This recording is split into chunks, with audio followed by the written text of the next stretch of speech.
नमस्कार, मैं रितेश राय स्वागत करता हूँ आपका स्टडी विथ रितेश राय में।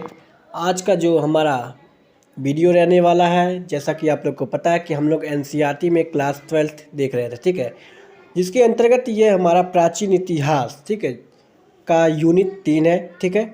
इसके पहले हम लोग यूनिट 1 और यूनिट 2 देख चुके हैं। यदि आप लोग नहीं देखे हैं तो प्लेलिस्ट में जाइए और देखिए। चलिए, तो यहाँ पे हम लोग सारे महत्वपूर्ण एमसीक्यू का शुरुआत करते हैं। क्लास 12 एनसीईआरटी हिस्ट्री, ठीक है, हिस्ट्री में प्राचीन इतिहास और यूनिट है तीसरा। चलिए, तो शुरुआत करते हैं। पहला क्वेश्चन है, वासुदेव कृष्ण किस वंश के थे, ठीक है। तो इसका सही उत्तर हो जाना है ऑप्शन सी, वृष्णि, ठीक है। तो आप लोग याद रखिएगा, ये क्वेश्चन आपसे कई बार पूछेगा कि वासुदेव कृष्ण जो थे वह किस वंश से संबंधित थे, तो वह वृष्णि वंश से संबंधित थे, ठीक है। आगे देखते हैं।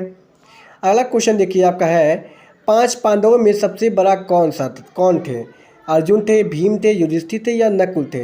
तो आप लोग महाभारत की कहानी यदि पढ़े हैं तो आप लोग जानते होंगे कि 5 पांडवों में सबसे बड़े युधिष्ठिर थे, ठीक है। तो इसका सही उत्तर जाएगा युधिष्ठिर। आइए आगे देखते हैं। संकर्षण किसका दूसरा नाम था? तो आप लोग याद रखिएगा कि संकर्षण जो है वो बलराम जी का दूसरा नाम था, ये आपको याद रखना चाहिए। आगे चलिए देखते हैं। सबसे पहले अवतारवाद सिद्धांत का व्यापक निरूपण कहाँ किया गया था, ठीक है।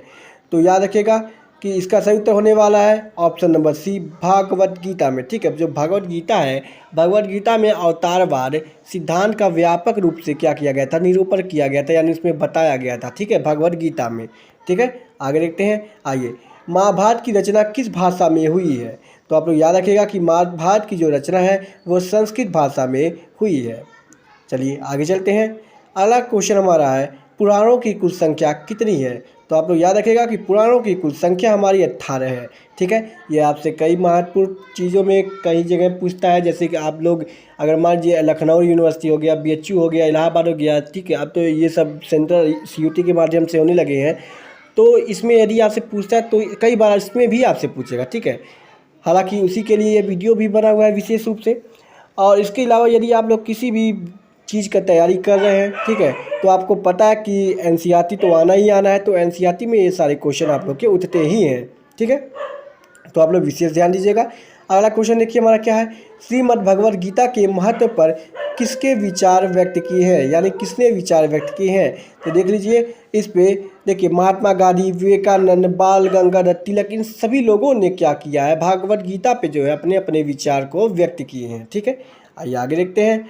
मनुस्मृति के रचयिता कौन थे? ठीक है, तो याद रखिएगा मनुस्मृति जो है इसकी रचयिता मनु ही है, ठीक है। मनु ने मनुस्मृति की रचना की है, यह चीज़ आप लोग अच्छे से याद रखिएगा, ठीक है। आगे देखते हैं, मनुस्मृति में कितने प्रकार के विवाह का उल्लेख किया गया है? ऐसे भी पूछ सकता है, मनुस्मृति में कितने प्रकार के विवाहों को मान्यता प्राप्त है, कितने विवाहों को मान्यता दिया गया है? तो आप लोग याद रखिएगा कि मनुस्मृति में कुल 8 प्रकार के विवाहों को मान्यता प्राप्त हुई है। आगे देखते हैं, महाभारत किसने लिखा है? तो याद रखिएगा कि महाभारत की रचना जो है वेद व्यास ने किया है। आगे देखते हैं, महाभारत और पुराण में मथुरा के शासक वंश को क्या कहा जाता था? ठीक है, तो आप लोग याद रखिएगा कि महाभारत और पुराण में जो मथुरा के शासक थे उनको यदु कहा जाता था, ठीक है, यानी वो लोग यदु वंश कहलाते थे, ठीक है, आप लोग याद रखिएगा।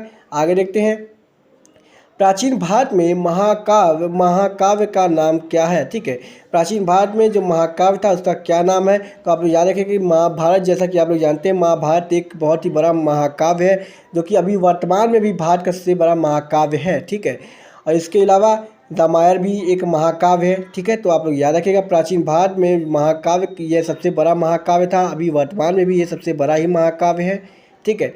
रामायण की रचना किसने की? तो याद रखिएगा कि रामायण जो है उसकी रचना किसने की थी? तो वाल्मीकि जी ने रामायण की रचना की थी, ठीक है। आगे देखते हैं, दुर्योधन की माँ कौन थी? जैसा कि मैं आपको बताया कि ये चैप्टर ही जो है हमारा पूरा महाभारत से संबंधित है, ठीक है। इसलिए आप लोग यहाँ पे देख रहे होंगे कि महाभारत में अर्जुन, युधिष्ठिर, दुर्योधन, कर्ण, ये सारे लोग आप लोग को संबंधित यहाँ पे मिलेंगे इस चैप्टर में, क्योंकि इस चैप्टर का नाम ही जान लीजिए महाभारत से संबंधित है, ठीक है। तो आइए देख लीजिए, दुर्योधन की माँ कौन थी? दुर्योधन की माँ का नाम गांधारी था, आप लोग याद रखेगा, ठीक है। दुर्योधन की ओर से कौरव पांडव युद्ध में कौन शामिल थे? कृष्ण शामिल थे, सारी यहाँ कृष्ण शामिल थे, पांडु शामिल थे, या शांतनु शामिल थे, या भीष्म शामिल थे। तो आप लोग याद रखिएगा कि दुर्योधन की तरफ से भीष्म पितामह जो थे वो शामिल हुए थे। ठीक है, तो यहाँ का उत्तर हो जाएगा ऑप्शन नंबर सी, भीष्म सही हो जाएगा। ठीक, आगे देखते हैं भीम की पत्नी का क्या नाम था। तो आप लोग याद रखिएगा कि भीम की पत्नी का नाम हिडिंबा था। क्या नाम था? Option number C, Hidimba. ठीक है, आइए आगे देखते हैं गांडीव क्या था। तो बताइए गांडीव क्या था। तो आप लोग को पता ही होगा कि गांधी जो था वो अर्जुन का धनुष था। ठीक है, तो याद रखिएगा ऑप्शन नंबर सी, अर्जुन का धनुष। ठीक है, आगे देखते हैं युद्ध भूमि में अर्जुन के सामने की सेना में कौन था। द्रोणाचार्य थे, भीष्म पितामह थे, दुर्योधन थे, या सभी लोग थे। तो आप लोग याद रखिएगा द्रोणाचार्य, भीष्म पितामह, दुर्योधन ये सभी लोग क्या थे, अर्जुन के सामने थे और दुर्योधन की सेना में ये लोग शामिल थे। आगे देखते हैं गीता के उपदेश दिया गया है कर्म, गीता में क्या उपदेश दिया गया है।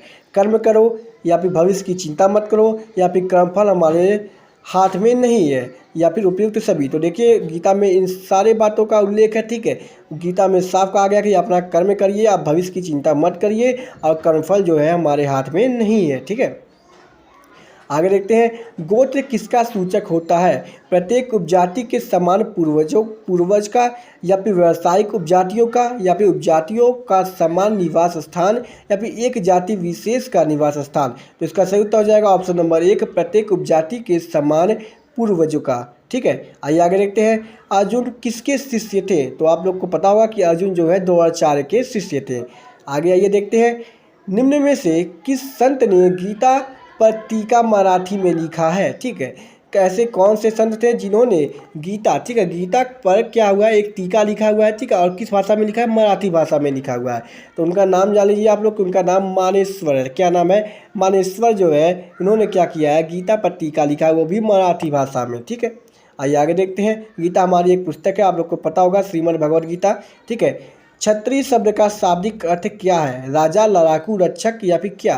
तो याद रखिएगा कि क्षत्रिय शब्द का जो शाब्दिक अर्थ है, ठीक है, साहित्यिक अर्थ उसका है वो ऑप्शन नंबर डी, राज या क्षेत्र पर अधिकार होना है। ठीक है, आइए आगे देखते हैं अम्बा अम्बालिका किसकी पत्नियां थीं। तो आप लोग याद रखिएगा अम्बा अम्बालिका जो है विचित्रवीर्य की पत्नियां थीं, याद रखिएगा। ठीक है, आइए आगे देखते हैं घटोत्कच किसका पुत्र था। तो इसका सही उत्तर होने वाला है ऑप्शन नंबर डी, घटोत्कच जो था वो भीम का पुत्र था। ठीक है, गंगा पुत्र किसे कहा जाता था। तो याद रखिएगा भीष्म पितामह जो थे उनको गंगा पुत्र कहा जाता था। ठीक है, आगे देखते हैं कर की माँ कौन थी। तो मैं आपको बता दूं कि कर की जो माँ थी वो ऑप्शन नंबर एक कुंती सही है। ठीक है, कर की माँ कुंती थी। आइए आगे देखते हैं कर्मणे वाधिका रस्ते माँ फले सुकराचलम श्रीमद् भगवद गीता के किस अध्याय में वर्णित है। ठीक है, तो याद रखिएगा यह श्लोक जो है श्रीमद् भगवद गीता के द्वितीय अध्याय में वर्णित है। ठीक है, आगे देखते हैं मानव जीवन के संपूर्ण जीवन को कितने आश्रमों में बांटा गया है। तो याद रखिएगा मानव जीवन के जो संपूर्ण जीवन है मानव का उसको कुल 4 आश्रमों में बांटा गया है। ठीक है, आगे देखते हैं द्रौपदी किसकी पत्नी थी। तो याद रखिएगा आप लोग कि द्रौपदी जो थी वो अर्जुन की, भीम की, नकुल की, सहदेव की, यानी कि जो 5 पांडव थे उन सभी की पत्नियां थी। आप लोग को स्टोरी पता होगा, नहीं पता होगा फिर भी आप लोग पता करने का प्रयास करिए, यूट्यूब पे आप लोग सर्च करिएगा, आप लोग को इससे संबंधित कई वीडियो मिल जाएगा। ठीक है, आइए आगे देखते हैं अभिमन्यु किसका पुत्र था। ठीक है, तो याद रखिएगा कि अभिमन्यु जो था वो अर्जुन का पुत्र था। आगे देखते हैं इसी के साथ हमारा जो यह इस चैप्टर से संबंधित जो प्रश्न थे वो सारे समाप्त होते हैं। ठीक है, इससे बाहर आपसे कुछ भी नहीं पूछने वाला है, जो भी इंपॉर्टेंट होने वाला था वो सब आप लोग इसमें देख लिए हैं। इसके बाद भी यदि आपको लगता है कि नहीं कुछ हमारा छूट रहा है तो आप लोग बताइएगा, मैं कोशिश करूँगा कि आप लोग को और भी इंफॉर्मेशन दिया जाए। ठीक है, तो इसी के साथ मिलते हैं अगले यूनिट में। जय हिंद, जय भारत।